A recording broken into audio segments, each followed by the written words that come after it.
But it was this one anxiety attack in particular that was really the seed of everything to come.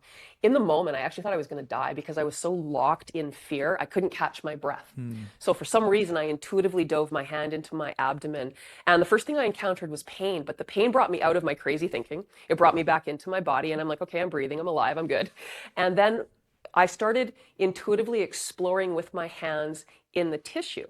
Now, as an athletic therapist, I focused on deep tissue work. That was how I pretty much handled all of my patients on a day-to-day basis. And I was very familiar with what scar tissue felt like in other people's bodies, even my own. But because I stored the majority of my size in my abdomen, I was ashamed of this area. I never touched it, let alone let anyone else for that matter. So now here I am with my hands deep inside this space.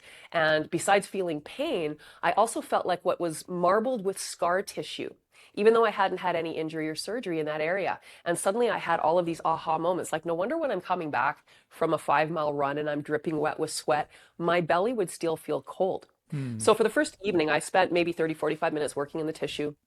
And what was most notable for me was how calm I felt. So I was excited the next day. I woke up, I was a little tender from the work. I worked on my patients all day. I came back home that night and I went back in and I started the exploration. And after the second night of doing the work, I stood up and I felt taller. And I went and I looked at myself in the mirror, and my belly was flatter than it had looked in years. And I mean, I was extreme 400 sit ups a day, Tae Bo, running, aerobics, like the weights, like all of it. So in 2 days, the change was phenomenal. So this became my new habit. I would come home from working on my patients, and now I'm exploring in my body. And within 2 weeks, my chronic low back pain was going away. All these other changes were happening. So then I started flipping my patients on their backs, and I started working in their bodies in a similar fashion. And it wasn't long before word was getting out, and I started attracting other therapists that wanted to learn this technique. And somewhere along the way, I recognized I'm actually working in this tissue called fascia. And what makes fascia so fascinating, I really see it as the cell membrane of every cell connecting to every other cell. It's the communication system between every cell. And it's primarily composed of two proteins, collagen and elastin. And when these proteins are in balance, it gives us the structure that we have combined with the mobility, the flexibility that we have so that we can do what we want to every day.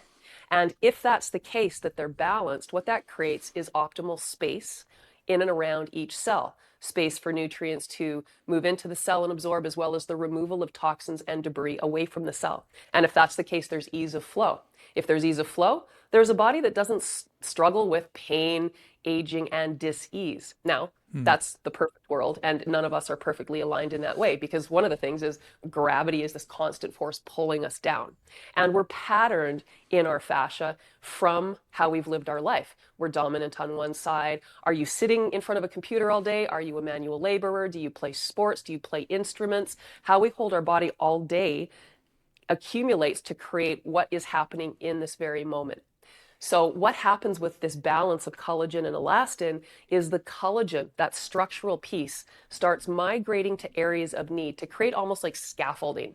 They're called false walls and false floors. We have foundations in our body to support proper postural alignment, but we haven't really been educated on Hmm. this. So unless we are, we start tipping off balance under these influences, and then that collagen creates density in the body, which blocks blood and oxygen flow, just like scar tissue would if you've had an injury or a surgery.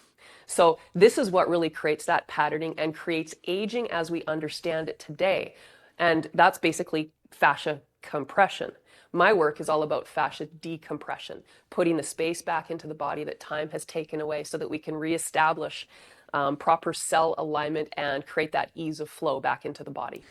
Proper cell alignment and the ease of flow back into the body. So as I was preparing for this segment here, this interview, that's what really struck me. I had not heard that from anybody talking about fascia before. That I had encountered fascia. It's this sheath, it's this lining of our organs and our tissues and our bones and our nerves and all these different things. And it's this vast, complex web or network within our body. But you talk about it in this completely different way. And this idea that we have this balance, what did you say, between collagen and elastin? Is that right? And Yes, there's other components to fascia, but but those are those are the the two major two main proteins. ones, Yeah. two major proteins there. All right. Yeah. So you mentioned that if I can maintain this cellular space and I can maintain these open pathways, and I think you even referenced communication, is it fair to say that a cell communicates with another cell through the fascia, or is the fascia just helping to facilitate that? What's its role there in that cell to cellular intercommunication? No, it's so beautiful, and I'm so grateful that the world is waking up to this liquid crystalline structure Mm. that makes up our body. We are a body with parts, but we're also this connection from head to toe, and we're not the parts. We're this whole being that communicates.